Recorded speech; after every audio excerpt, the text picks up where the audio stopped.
থেকে আবার ডাল হয়ে গেছে, পনির দিয়ে মুগ ডাল, একটু লোকাল ঘি, একদম খাঁটি ঘি দিলাম, আমার দোকানেরই ঘি।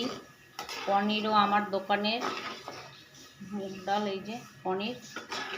আজকে ডেলিভারি আছে, ভেজ থালি 8টা যাবে, 2টোর মধ্যে লাঞ্চ টাইম।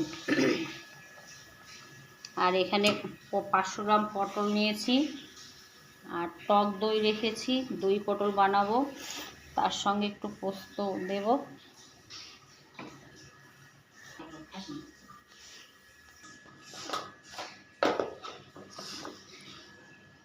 হলুদ লবণ দিয়ে পটলটা মেখে রেখেছি, আর কড়াই তেল দিয়েছি। এখন শুকনো লঙ্কা দিয়ে আর পটলগুলো একে একে ছেড়ে দিচ্ছি।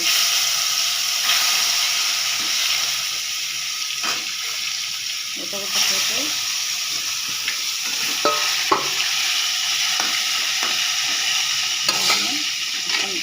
এক সাইড ফ্রাই হোক, ঢেকে রেখে দিলাম।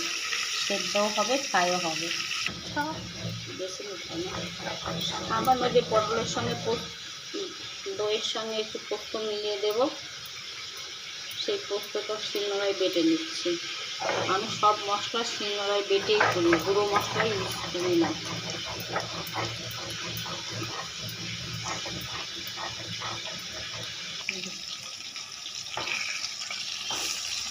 পটলগুলো ফ্রাই হয়েছে, এক সাইড ফ্রাই হয়েছে এবং সেদ্ধ হয়েছে, ভালো লাগছে দেখতে। আর এক সাইড হয়ে গেলে মশলাটা ঢেলে দেব। মশলার মধ্যে নিয়েছি, আগেই বললাম, সামান্য পোস্ত নিয়েছি, দই নিয়েছি, দিয়ে যে মিক্স করে রেখেছি এটা ঢেলে দেব।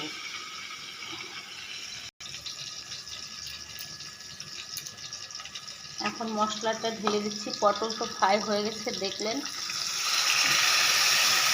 দইটা ঢেলে দিলাম,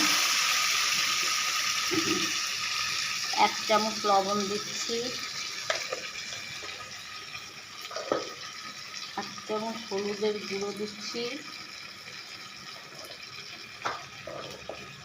আর সামান্য চিনি দিচ্ছি। আমি সব রান্নাতে একটু একটু চিনি ইউজ করি, কিন্তু সবতে না, যেগুলোতে দেওয়া যায় সেগুলোতে ইউজ করি। এবার দেখুন তো পটলটা ভালো লাগছে। আপনাদের ভালো লাগলে আপনারা কমেন্ট করবেন।